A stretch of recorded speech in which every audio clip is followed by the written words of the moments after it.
आज हम लोग फिजिक्स का यूनिट 1 स्टार्ट करने जा रहे हैं, फिजिकल वर्ल्ड एंड मेजरमेंट। ये भी क्लास 11 का सबसे पहला यूनिट है।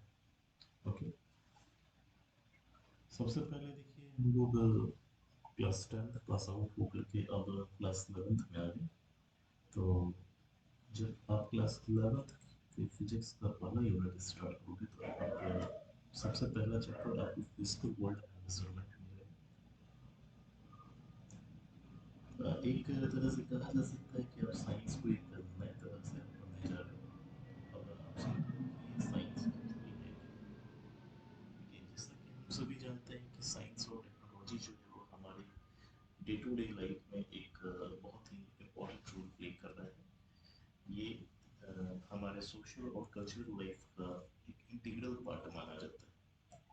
आज हमारा लाइफ जो है पहले के कंपैरिजन में, अगर हम लोग अपने एंसेस्टर्स को ले लें तो हमारे एंसेस्टर के कंपैरिजन में हमारा लाइफ जो है बहुत ज़्यादा कंफर्टेबल हो गया। Like transport system, communication system और एक कंट्री का डिफेंस सिस्टम जो है वो इस एक्सटेंट तक इम्प्रूव किया है कि अब हम उसके बिना अपने लाइफ को इमेजिन नहीं कर सकते। और प्रिमिटिव मैन तो इसके बारे में सोच नहीं सकता था, मतलब प्रिमिटिव मैन इसको इमेजिन नहीं कर सकता था। और इन सभी चीज़ों का श्रेय जो है वो किसको जाता है? साइंस को जाता है। इन सब चीज़ों का श्रेय जो है साइंस को जाता है। ओके, तो यहाँ पे ये जो सबसे पहला बात है कि ये जो शब्द साइंस जो है वो लैटिन वर्ड साइंटिस्ट से ऑब्टेन किया गया है। ये जो वर्ड साइंस जो है लैटिन वर्ड साइंटिस्ट से ऑब्टेन किया गया है।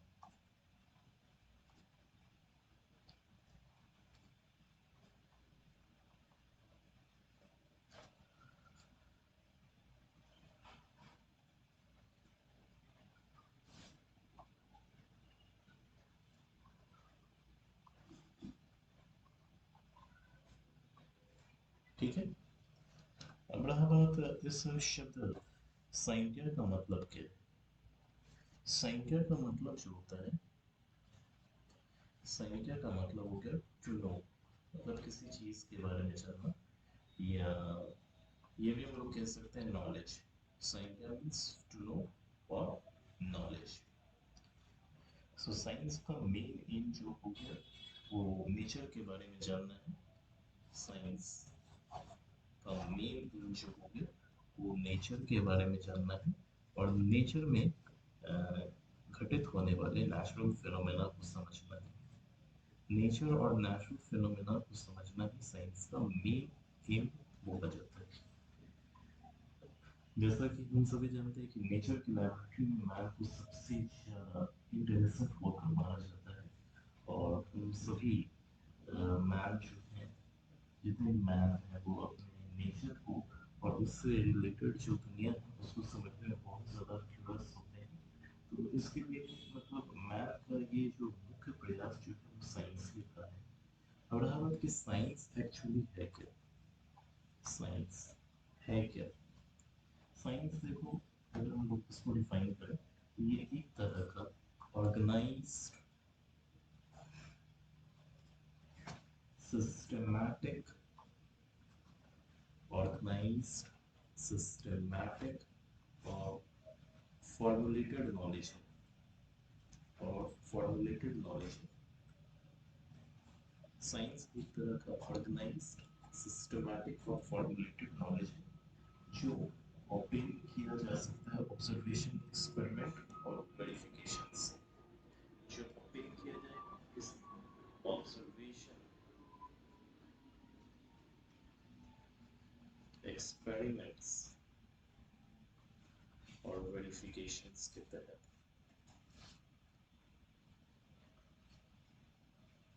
तो साइंस का ये एक वंडरफुल डेफिनेशन दिया गया है। साइंस एक तरह का ऑर्गेनाइज, सिस्टमैटिक और फॉर्मुलेटेड नॉलेज है जो ऑब्टेन किया जाएगा ऑब्जर्वेशन, एक्सपेरिमेंट और वेरिफिकेशंस के तहत। ठीक है, अब जैसे साइंस का डेफिनेशंस जो है कई साइंटिस्ट और फिलोसफर्स के द्वारा दिया गया है। अब जैसे उसी में से कुछ जो अच्छे अच्छे डेफिनेशंस जो दिए गए, लाइक आइंस्टीन के द्वारा, आइंस्टीन के द्वारा जो डेफिनेशन साइंस का दिया गया था वो ये था कि science is an attempt to make the chaotic diversity of our sense experiences correspond to logically reformed system of thought. मतलब एक तरह का ये अटेम्प्ट है ताकि हम इस तरह के विविध मतलब इस तरह की विविधताओं को इतनी ज़्यादा अंतर जो हम अपने नेचर में देख रहे हैं इसको हम लोग समझ पाए अपने सेंस के समझ से और उसकी अपने सेंस के समझ से उसको समझ पाए और उस हिसाब से उस पर हम कॉरेस्पॉन्ड करें। फिर तो ये आइंस्टीन के द्वारा डेफिनेशन किया गया था। फिर अगला डेफिनेशन जो है जीएच पॉइंट केयर के द्वारा दिया गया। अब जीएच पॉइंट केयर ने क्या कहा? Science is built up with facts as human as a house is built with stone. Science जो है बिल्कुल तथ्यों से बना है जिस तरह एक घर ईंटों से मिल के बनाता है। लेकिन फैक्ट्स का मेयर कलेक्शन साइंस नहीं हो सकता है जिस तरह मतलब जैसे ईंटों को इकट्ठा कर देने से घर नहीं बन सकता है बिल्कुल उसी तरह से फैक्ट्स को आप कलेक्ट कर रहे हो तो वो साइंस फैक्ट्स का कलेक्शन साइंस नहीं है ठीक है उस फैक्ट्स को अच्छी तरह से समझना होता है। फिर नेक्स्ट जो था वो आपका दिया गया है जॉन वुडबर्न और ईओ ओबर्न के द्वारा। जॉन वुडबर्न एंड ईओ ओबर्न के द्वारा डेफिनेशन दिया गया था। इन्होंने बोला science is that human endeavor that seeks to describe with ever increasing accuracy the events and circumstances that occur or exist within our natural environment। मतलब एक तरह का ये ह्यूमन एंडिएवर मतलब मनुष्य का प्रयास है जो कोशिश कर रहा है बढ़ती हुई एक्यूरेसी के साथ इवेंट्स और सर्कमस्टांसेस जो हमारे नेचुरल एनवायरनमेंट में अकर कर रहे हैं उसको पूरी सही यथार्थता के साथ उसका जवाब दिया जा सके। और साइंटिस्ट जिन प्रोसीड्यूर का उपयोग साइंस को कैरी आउट करने के लिए करते हैं उसको हम लोग साइंटिफिक मेथड कहते हैं। तो साइंटिफिक मेथड की अगर हम लोग बात करें तो साइंटिफिक मेथड जो हो गया एक तरह से systematic observation. I repeat once again, scientific method। Scientific देखिए स्टूडेंट साइंटिफिक मेथड के बारे में ये बोला गया systematic observation reasoning model making और थ्योरेटिकल प्रेडिक्शन इससे आपका साइंटिफिक मेथड बनता है। सबसे पहला क्या है सिस्टमैटिक ऑब्जर्वेशन मतलब किसी भी चीज को ऑब्जर्व करके सिस्टमैटिक पैटर्न में करेंगे systematic observation। After that, उस पर हम लोग तरफ बेतर करेंगे reasoning, then तरफ बेतर करने के बाद हम उसके मॉडल उसका नमूना तैयार करेंगे that is model making। Model making के बाद हम लोग उसका उस मॉडल को तैयार करने के बाद उसकी थ्योरी को हम प्रेडिक्ट कर पाएंगे इसलिए हम लोग को लास्ट में बोला थ्योरेटिकल प्रेडिक्शन। मतलब ये चार चीजें जो है ये मिलकर के साइंटिफिक मेथड को निर्माण करती हैं।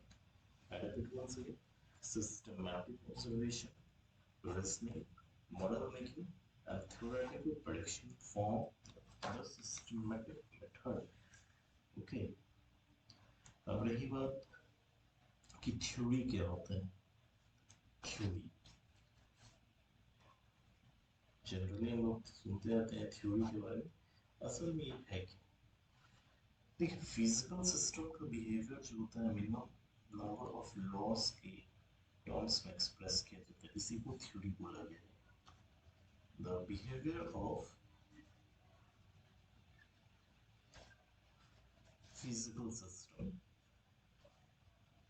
फिजिकल सिस्टम्स के जो बिहेवियर है उसको एक्सप्लेन किया जाता है is explained in terms of a set of minimum number of laws